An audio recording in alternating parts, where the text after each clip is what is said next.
हे भगवान, अप्रैल के महीने में ही इतनी गर्मी पड़ रही है। 2 घड़ी चूल्हे के आगे बैठकर रोटी पकाने में ही पसीने से भीग गई।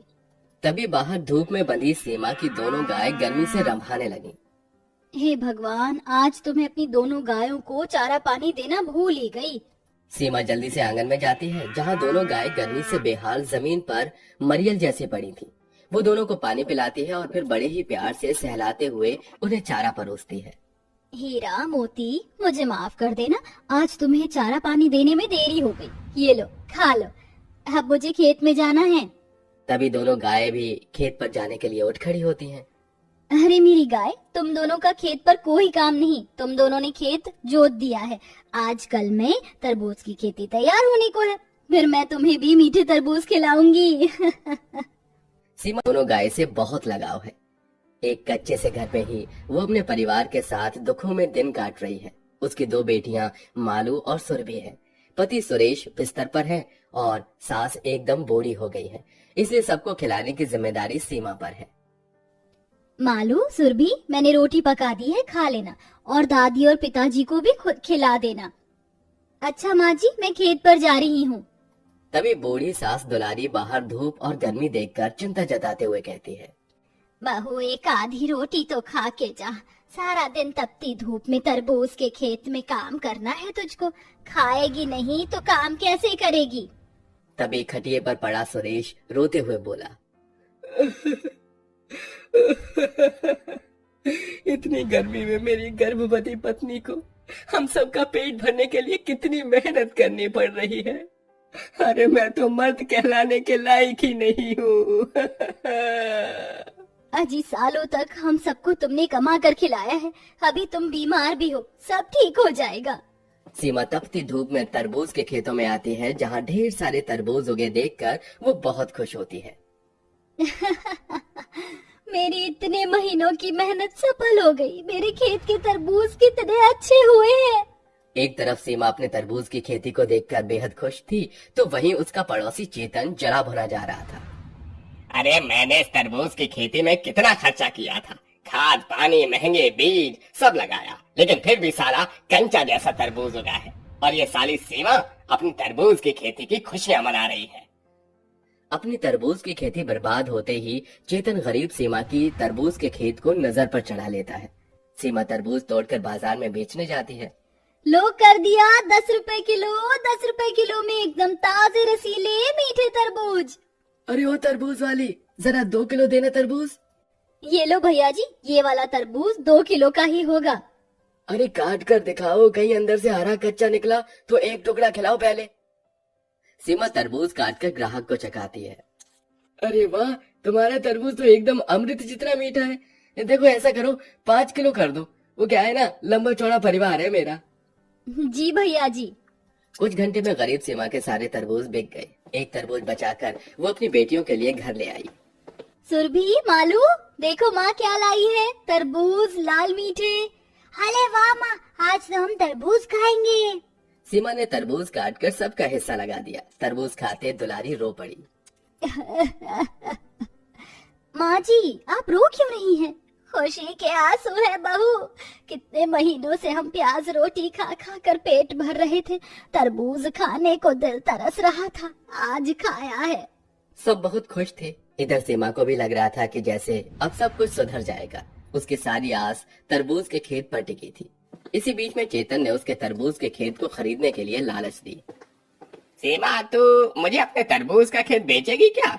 मैं तुझे 10,000 रुपए दूंगा, देख ले। नहीं, मैं अपनी जमीन नहीं बेचूंगी।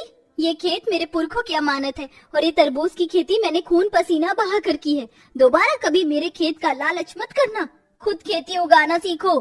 चेतन चिढ़कर पैर पटकता हुआ उसके खेत में से चला गया। ये सीमा खुद को समझती क्या है? तरबूज की खेती जरा अच्छी क्या कर ली, ऐठ दिखा रही है। बर्बाद कर दूंगा मैं इसका खेत, फिर ये धरती खोद कर रोएगी और तब मैं खुश होऊंगा। सीमा दूसरे दिन भी बड़े बड़े तरबूज तोड़कर बाजार में बेच आती है और एक आखिरी तरबूज बचाकर घर लाकर काटती है। माँ जी, ये लीजिए। सुरेश जी, आप भी खाइए। और हमारा हिस्सा माँ? हाँ हाँ, ये लो। बाकी ये 2 तरबूज मैं हीरा मोती को खिला कर आती हूँ। सीमा दोनों गाय को तरबूज खिलाती है। तरबूज खाकर दोनों प्यार से पूंछ हिलाती हैं। बहू, ये ठंडे ठंडे तरबूज खाकर दिल खुश हो जाता है, लेकिन ये सड़ी हुई सी गर्मी तबाही मचा रही है। गर्मी से सोना मुहाल हो गया है। माँ, अब तो आप तरबूज बेचकर कमा रही हो, तो घर में पंखा लगवा दो ना। बहुत जल्दी पंखा लगवा दूंगी बिटिया। अब तरबूज की खेती अच्छी हुई है, इसी से पैसे कमाकर घर भी पक्का करना है। लेकिन उसी रात पड़ोसी चेतन खेत के सारे तरबूज तोड़कर गायब कर देता है और पूरा खेत भी उजाड़ देता है। हो गया तरबूज का खेत बर्बाद। अब होंगे इस सीमा के बुरे दिन चालू। अगले दिन सीमा तरबूज तोड़ने खेत में आती है। हे भगवान, ये सब किसने किया? सीमा की सारी उम्मीदें टूट जाती हैं और उसका परिवार दाने दाने को मोहताज हो गया। सीमा अपनी गायों से लिपट कर रोने लगी। मेरा तरबूज का खेत बर्बाद हो गया। मेरे पास तुम दोनों को खिलाने पिलाने के लिए भी कुछ नहीं बचा। चले जाओ।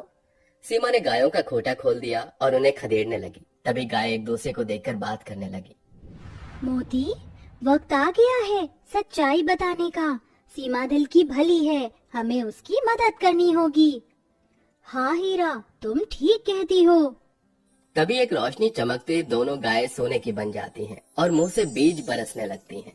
आंसू पोंछ लो सीमा, और ये तरबूज के बीज ले जाकर अपने खेत में बो दो। हे भगवान, ये कैसी माया है? मेरी गाय बोल सकती है? हम बोल सकती हैं सीमा, क्योंकि हम जादुई गाय हैं और ये जादुई तरबूज के बीज हैं। इन्हें ले जाकर खेत में बो दो। तुम्हारे सारे दुख दूर होने जा रहे हैं। हमारे जाने का समय आ गया है, अब हमें जाना होगा। ये कहकर दोनों गाय गायब हो जाती हैं। सीमा तरबूज के बीजों को खेत में जाकर बो देती है। अगली सुबह वो दोनों बेटियों के साथ खेत में जाती है जहाँ बड़े बड़े तरबूज लगे थे।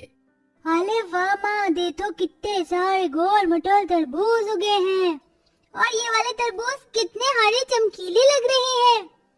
तरबूज की खेती उगने में तो कई महीनों का टाइम लग जाता है, लेकिन ये तरबूज एक रात में उग गए। शायद ये जादुई तरबूज की खेती है। सीमा तपती धूप में तरबूजों को तोड़ने लगी, लेकिन उसने टहनी में से एक तरबूज तोड़ा तो वहाँ नया तरबूज उग गया। मालू ने कहा, हो तेरी, हमारा खेत तो सच्ची मुच्ची में जादुई तरबूजों का खेत बन गया है। तीनों माँ बेटी ने मिलकर कई टोकरी तरबूजों को भरा और बाजार में बेच आई। तरबूज ले लो तरबूज, लाल मीठे तरबूज। तरबूज ले लो तरबूज, लाल लाल मीठे तरबूज। एक बार खाओगे हमारे गुन गाओगे। अरे वाह, तो माँ बेटी के तरबूज तो बड़े चमकदार हैं। 2 किलो तौलना। अरे 2 किलो मुझको भी देना। जी अच्छा। जादुई तरबूज की चमक देखकर ग्राहकों ने खूब खरीदा और कई टोकरी का तरबूज बेचकर सीमा ने अच्छे पैसे कमाए। सारे तरबूज बिक गए, अब घर चलते हैं। अभी एक तरबूज बचा है माँ, इस तरबूज को घर लेकर चलते हैं ना खाने के लिए। हमें भी तो खाकर देखना चाहिए दीदी, हमारे खेत में उगने वाले जादुई तरबूज का स्वाद कैसा है। आखिरी बचा तरबूज लेकर सीमा अपने दोनों बेटियों के साथ घर आ गई, जहाँ पूरे घर में गर्मी मची हुई थी। गर्मी से परेशान हो रही बूढ़ी दुलारी दुखी मन से कहती है, आज तो गजब की गर्मी है, पूरा घर ईंट भट्टी जैसे तप रहा है। जिनके पास पैसा है, किसी ने 2 माले का मकान बनाकर बैठा है, तो कोई 4 मालों का। काश हम गरीबों का भी एक पक्का घर होता।